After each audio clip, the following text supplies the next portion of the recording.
Hello students, बेटा आज हम parallelogram law of vector addition के बारे में स्टडी करेंगे। ठीक है, इससे प्रीवियस लेक्चर में हमने triangular law of vector addition के बारे में स्टडी किया। तो जब दो वेक्टर्स एक दूसरे से किसी एंगल पे एक्ट कर रहे हो तो उनको हम किस तरह से ऐड कर सकते हैं। तो एक मेथड हमने पढ़ा था कि उनको हम triangular law of vector addition से ऐड कर सकते हैं। ठीक है, एक वेक्टर की टेल को दूसरे के हेड के साथ ज्वाइन करेंगे और अगर वो दो ट्रायंगल की दो साइड्स को रिप्रेजेंट कर रहा है वो सिस्टम, तो जो तीसरी साइड होगी वो रिजल्टेंट वेक्टर देगी, जिसको हम क्या बोलते हैं, इस मेथड को हम क्या बोलते हैं, triangular law of vector addition. अब parallelogram law of vector addition में हमने क्या देखा है कि एक और मेथड होता है, अगर एक वेक्टर की टेल को दूसरे वेक्टर की टेल के साथ कनेक्ट कर दें तो उससे भी हम क्या निकाल सकते हैं, उनका रिजल्टेंट वेक्टर निकाल सकते हैं। ठीक है, जैसे यहाँ पे हम देखेंगे ये हमारे पास एक वेक्टर है, ये एक वेक्टर है, दिस इज वेक्टर ए, और ये वेक्टर हमारे पास एक वेक्टर है बी। ठीक है, तो इन दोनों का अगर हमें रिजल्टेंट निकालना है तो कैसे निकाल सकते हैं। ये एक वेक्टर हमने यहां पे बनाया, दिस इज वेक्टर ए, और ये इसकी टेल, इसकी जो टेल है वो इसकी टेल के साथ ज्वाइन कर दो, ये इसकी टेल के साथ, दिस इज वेक्टर बी, और ये इन दोनों के बीच का एंगल थीटा। तो यहां पे देखो, अब इसको हम एक पैरेललोग्राम बनाएंगे, तो पैरेललोग्राम इसके पैरेलल एक आर्म ड्रा करो, ये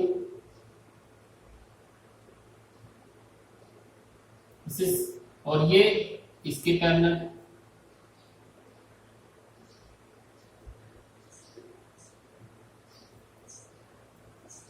ये क्या बन गया हमारा, ये वेक्टर ए, तो ये भी क्या होगा ए वेक्टर, ये वेक्टर बी, ये भी क्या होगा B vector.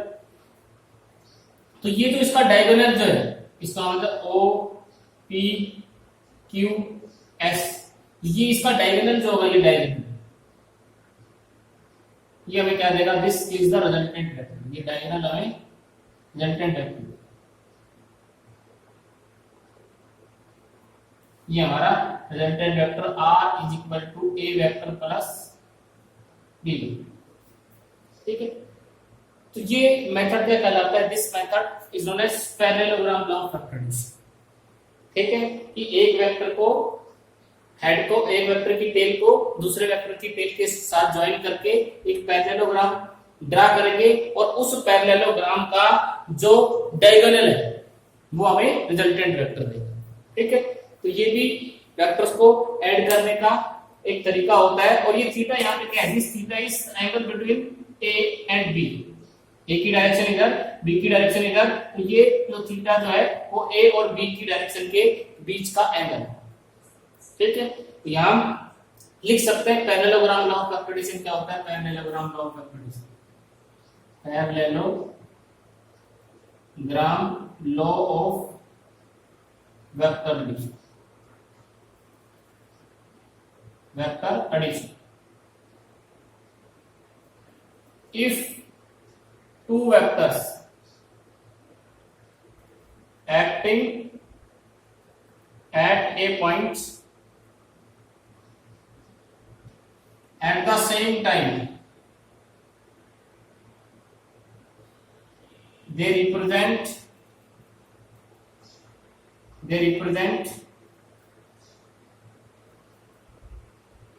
their magnitude and direction by two adjacent sides of a parallelogram,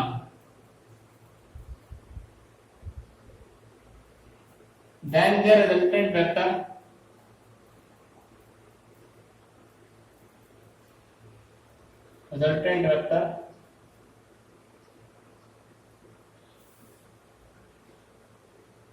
is given by diagonal of the parallel,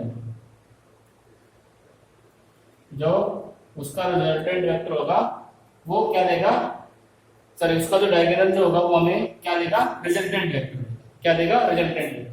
ठीक है, तो इस रिजल्टेंट वेक्टर को हम कैसे फाइंड आउट कर सकते हैं, इसका मैग्नीट्यूड कैसे निकाल सकते हैं, तो वही ट्रिग्नोमेट्री हम इसमें यूज करेंगे जो हम किसमें यूज किया था, हमने ट्रेमोलर लॉ के अंदर यूज किया था, जो हमने किसके अंदर यूज किया था, ट्रेमोलर लॉ के अंदर यूज किया था।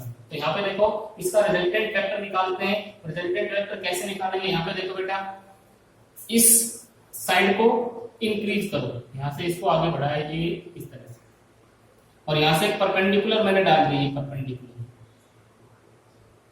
ठीक है, इसको नाम दे दिया n। ये एंगल कितना 90, तो ये एंगल, अगर ये एंगल थीटा है, देखो ये लाइन ये बी वेक्टर, तो ये भी क्या बी वेक्टर, और सेम लाइन कट करती है, एंगल भी कितना होगा, दिस इज थीटा। होगा क्या, ये होगा। अब देखो यहां पे लिख लेते हैं, let A and B are two vectors represented by two sides of parallelogram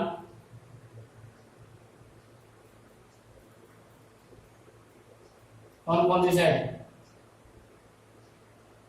OP and OS,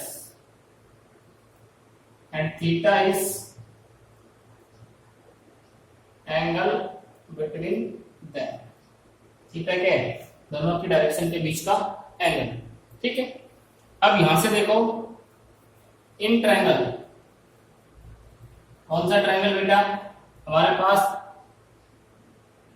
PQN, इसमें cos थीटा निकालो, cos थीटा निकालेंगे तो कितना आएगा, cos theta base upon hypotenuse, base कितना PN, हाइपोटेन्यूज कितना PQ, तो PQ कितना आ जाएगा, PQ is equal to sorry PN is equal to PQ कितना है, PQ B cos थीटा। देख सकते हैं ऐसे भाई, ये कितना है B, ये कितना आ गया हमारे पास 6B cos theta. sin theta निकाल लो, sin थीटा निकालेंगे तो sin थीटा निकालो, इसी ट्रायंगल में sin थीटा, तो sin theta perpendicular upon hypotenuse, perpendicular कितना QN, और हाइपोटेन्यूज कितना PQ, sin थीटा कितना आ गया QN divided by B vector, और QN कितना आ गया, दिस इज B sin, ये हमारे पास कितना आ गया बेटा B sin थीटा। तो मैं इसको क्या लिख सकता हूं, B sin थीटा। हमने क्या किया, OP को बढ़ाया ON तक, और इस पे यहां से परपेंडिकुलर डाला, परपेंडिकुलर डाल करके उसमें हमने PN साइड को कैलकुलेट किया और QL को फाइंड आउट कर दिया। ठीक है, ट्रिग्नोमेट्री की हेल्प से। अब यहां से देखो ये हमारे पास एक राइट एंगल ट्रायंगल बन गया, ये OQN। ठीक है, और OQN राइट एंगल ट्रायंगल बन गया, जिसमें हम क्या लगा सकते हैं, पाइथागोरस थ्योरम लगा सकते हैं। यहाँ पे देखो in right angle triangle, in right angle triangle OQN,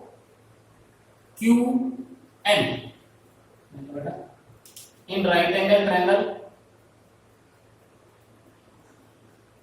OQN में हम क्या लगाएं, पाइथागोरस थ्योरम लगाएं, पाइथागोरस थ्योरम लगाएंगे तो यहाँ पे हमारे पास क्या आएगा, OQ is equal to under root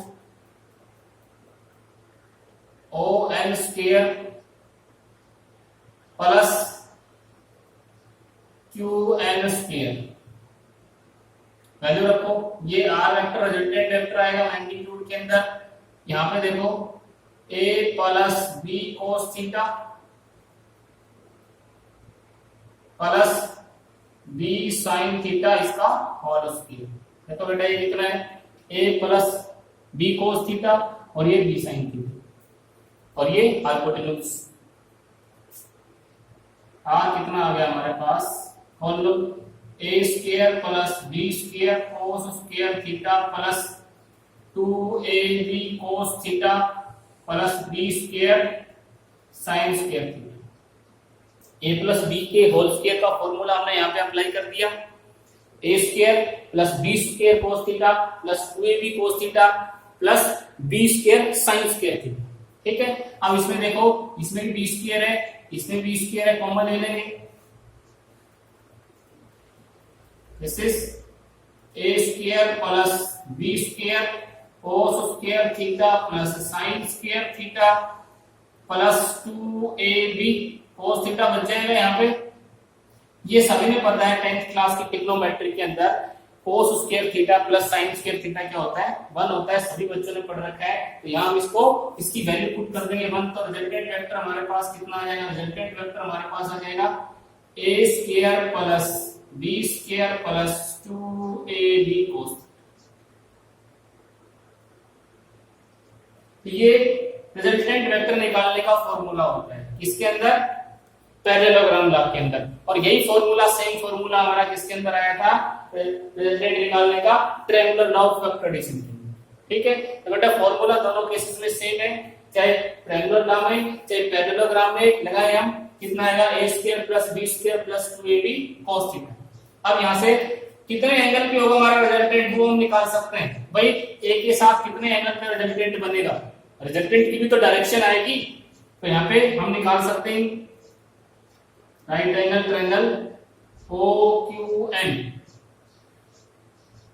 tan beta निकाल लो बेटा, tan बीटा कितना आ जाएगा, ये tan beta perpendicular upon base ON, perpendicular कितना, परपेंडिकुलर b sin थीटा और ये कितना a प्लस b cos। तो ये tan बीटा निकालने का फॉर्मूला होता है। tan बीटा कितना आ गया हमारे पास, मैं लिखना चाहूँ तो tan beta b sin theta plus a plus b cos। तो यहां से ये बता सकते हैं कि हमारा रिजल्टेंट जो है वो a वेक्टर के साथ कितना एंगल बनाएगा, कितने एंगल पे आएगा, कितनी स्लोप होगी a वेक्टर के साथ। ठीक है, तो ये हमारे पास इसका रिजल्टेंट वेक्टर आ गया। क्या आ गया, रिजल्टेंट वेक्टर। अब यहां से देखो, अब इसके हम थीटा की वैल्यू भी निकाल सकते हैं। देखो इस इक्वेशन नंबर फर्स्ट में, इसमें स्क्वायर कर दो, squaring both side in equation first. Equation first ये थी, इसमें क्या आ जाएगा, दिस इज आर स्क्वायर और इसमें A square plus B square plus 2ab cos। अगर हमें एंगल निकालने दो वेक्टर्स के बीच में कितना एंगल है, a की वैल्यू दे रखी है, b की वैल्यू दे रखी है और r वेक्टर की वैल्यू दे रखी है, यहां से cos थीटा निकाल सकते हैं। cos थीटा कितना आ जाएगा, cos theta is equal to r square minus a square minus b square divided by 2ab। इसको बोलते हैं law of cosine, known as law of cosine. ठीक है बेटा, तो यहां से हम थीटा की वैल्यू निकाल सकते हैं, भाई दो वेक्टर्स के बीच में कितना एंगल होगा अगर उसका रिजल्टेंट हमें गिवन है। तो ये फॉर्मूला हम अप्लाई करेंगे और उसकी हेल्प से हम रिजल्टेंट वेक्टर फाइंड आउट कर सकते हैं। ठीक है, अब इसके डिफरेंट केस हम स्टडी करते हैं, डिफरेंट केसेस। यहाँ पे देखो डिफरेंट केस कौन कौन से हैं, उन केसेस की हम स्टडी करेंगे। अब दो वेक्टर एक दूसरे से 0 डिग्री पे हो, यानी और सेम लाइन के लो वेक्टर, यानी केस फर्स्ट,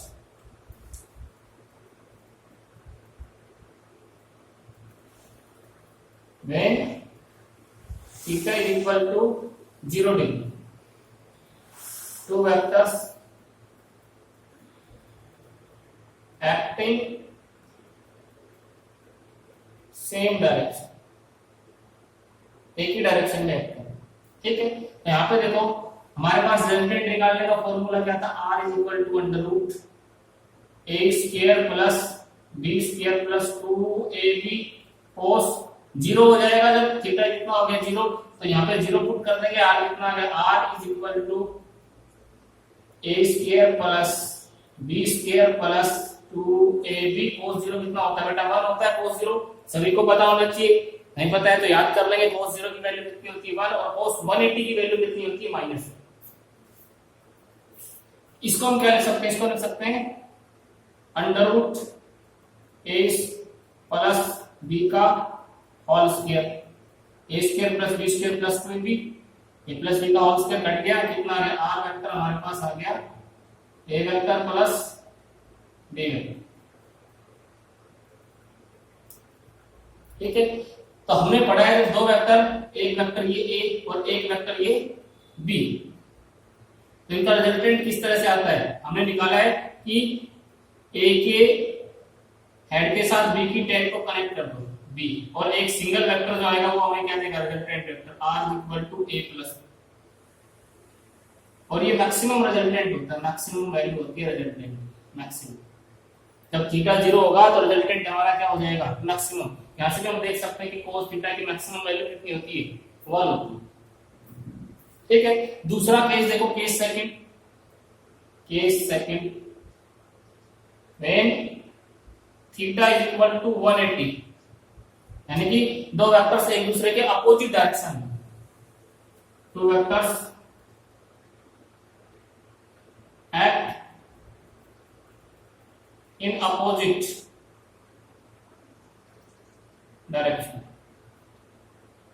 तो दो वेक्टर एक दूसरे से अपोजिट डायरेक्शन में एक्ट कर रहे हो तो हम कैसे उनका रिजल्टेंट निकाल सकते हैं, रिजल्टेंट हम निकाल सकते हैं r is equal to under root A square plus B square plus 2ab cos theta होता है तो cos a कितना हो जाएगा बेटा 180 हो जाएगा, और cos 180 कितना होता है -1, तो r कितना है हमारे पास, r हमारे पास आ जाएगा this is a square plus b square minus 2ab, cos 180 कितना -1, तो -1 रखेंगे तो -2ab, इसको हम क्या लिख सकते हैं under root a minus b का होल स्क्वायर, कट जाएगा a square minus b square, a square plus b square minus 2ab, a minus b का होल स्क्वायर, r कितना है हमारे पास, r हमारे पास आ गया a माइनस b लगा, और ये मिनिमम रिजल्टेंट होता है। ठीक है, दोनों केसेस में tan बीटा भी निकाल सकते हैं। tan बीटा कैसे निकालेंगे, इसमें tan बीटा b sin 180 और a प्लस b cos 180, तो ये तो क्या हो गया sin 180 0 होता है, तो tan बीटा कितना हो गया, tan beta is equal to 0 और बीटा इज इक्वल टू 0। इसमें भी रिजल्टेंट वेक्टर जो आएगा वो a के साथ 0 एंगल पे आएगा। हमने देखा है कि एक वेक्टर इस तरह से है, ए वेक्टर और बी वेक्टर इस तरह से है, तो इनको जोड़ते हैं तो इनका रिजल्टेंट कैसे आता है, इनका रिजल्टेंट इस तरह से हम निकाल सकते हैं, दिस इज ये बचता हमारे पास a minus B.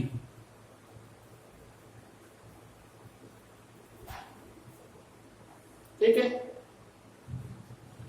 This is beta की वैल्यू, यहां भी बीटा की वैल्यू क्या आएगी 0 आएगी, यहां भी बीटा की वैल्यू क्या आएगी 0 आएगी। निकाल सकते हैं tan beta is equal to, यहां देखो बेटा tan बीटा कैसे निकाल सकते हैं, b sin कितना 0 और यहाँ पे a प्लस b cos 0, तो sin 0 कितना 0 0 समथिंग 0, बीटा कितना हो गया 0, tan बीटा 0 तो बीटा की वैल्यू कितनी 0। यहाँ भी रिजल्टेंट देख लो a के साथ पैरेलल आएगा सेम डायरेक्शन में। अब तीसरा केस देखो, तीसरे केस में क्या है कि जब दो वेक्टर एक दूसरे से कितने एंगल पे हो, दो वेक्टर एक दूसरे से 90 डिग्री के एंगल पे हो, two vectors are acting at perpendicular to each other. Case third देखो बेटा, case third when two vectors at perpendicular each other, यानी कि थीटा कितना हो 90, थीटा 90 होगा, रिजल्टेंट वेक्टर हम निकाल सकते हैं r is equal to under root a square plus b square plus 2ab cos 90, cos 90 कितना होता है 0, तो r कितना आ गया बेटा हमारा, r हमारे पास आ जाएगा under root a square plus b square, ये पूरा फैक्टर 0 हो जाएगा, तो ये हमारा रिजल्टेंट वेक्टर आएगा, क्या आएगा रिजल्टेंट वेक्टर। ठीक है, अब यहां से देखो tan बीटा कितना आ जाएगा, tan बीटा b sin कितना 90 divided by a plus b cos 90, तो cos 90 0 और sin 91 होता तो ये हमारे पास tan बीटा आ जाएगा, दिस इज ये 1 हो गया, ये b बच गया नीचे b प्लस 0, तो tan बीटा कितना आ गया, tan beta is equal to b by e। तो इस तरह से हम tan बीटा निकाल सकते हैं। ठीक है, जब दो वेक्टर्स एक दूसरे से कितने एंगल पे हों, दो वेक्टर एक दूसरे से 90 डिग्री के एंगल, तो ये पैरेललोग्राम लॉ होती है। तो पैरेललोग्राम लॉ में हम कैसे जोड़ते हैं, एक वेक्टर की टेल को दूसरे वेक्टर की टेल के साथ कनेक्ट करते हैं और उससे फिर एक पैरेललोग्राम बनाते हैं और उस पैरेललोग्राम का डायगोनल जो होगा हमें रिजल्टेंट वेक्टर देगा। ट्रायंगुलर लॉ में क्या करते हैं, हम एक वेक्टर के हेड को दूसरे के टेल के साथ जोड़ते हैं और जो ट्रायंगल बनता है उसमें ट्रायंगल की जो थर्ड साइड होती है अपोजिट ऑर्डर के अंदर, वो हमें क्या देगी, रिजल्टेंट वेक्टर देगी। वो क्या देगी हमें, रिजल्टेंट वेक्टर देगी। ठीक है, अब इसके बाद आता है polygon law, polygon law of vector addition. तो polygon law of vector addition क्या होता है बेटा, पॉलीगन, पॉली का मतलब क्या होता है, जिसमें बहुत सारी साइड्स हो, पॉलीगन, उसको हम क्या बोलते हैं, पॉलीगन। तो polygon law of vector addition, देखो बेटा polygon law of vector addition हम कैसे करेंगे, देखो यहां पर polygon law of vector addition,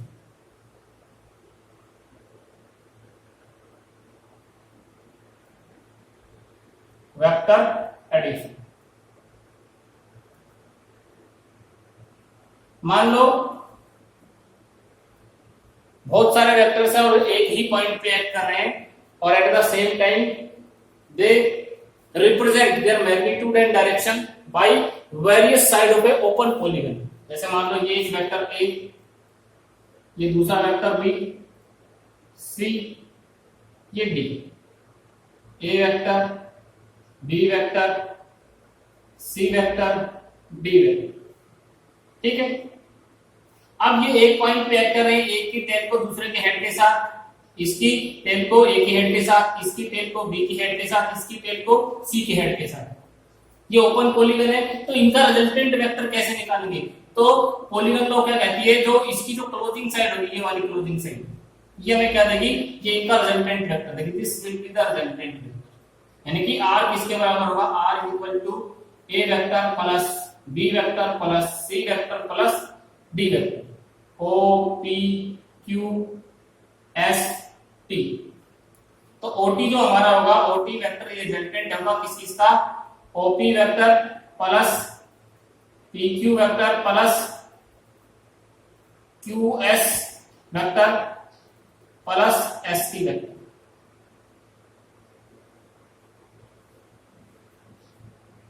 ठीक है, तो देखो यहां ये सेम ऑर्डर में, ऑर्डर का मतलब एक की टेल दूसरे के हेड के साथ, एक की टेल दूसरे के हेड के साथ, लेकिन जो रिजल्टेंट वेक्टर है वो देखो उसका ऑर्डर अलग है। तो रिजल्टेंट वेक्टर वो वेक्टर होता है जो उतना ही इफेक्ट अकेला प्रोड्यूस करता है जितना कि चार मिलकर के प्रोड्यूस करें। तो पॉलीगन लॉ क्या कहती है, polygon law,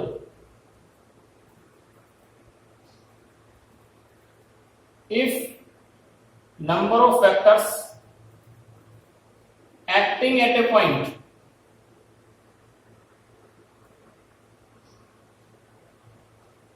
and at the same time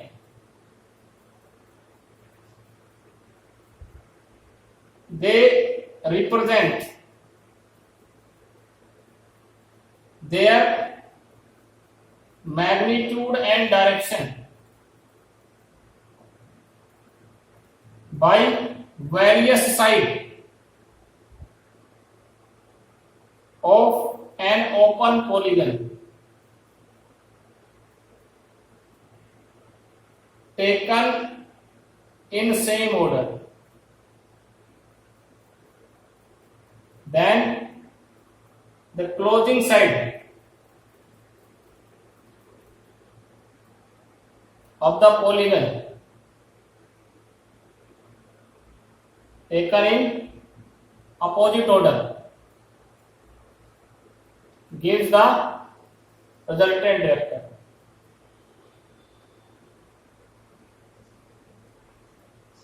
तो ये जो अपोजिट साइड में क्लोजिंग साइड होगी ये क्या होगी, रिजल्टेंट वेक्टर होगी। अगर ये सेम ऑर्डर में होती, इस तरह से होती है, ये इस तरह से, ठीक है, और ये भी इस तरह से होती, तो ये कंडीशन हो जाती है जीरो रिजल्टेंट वेक्टर के लिए। A B C D, this is R vector मान लो, तो ये क्या हो जाता, A vector plus B vector plus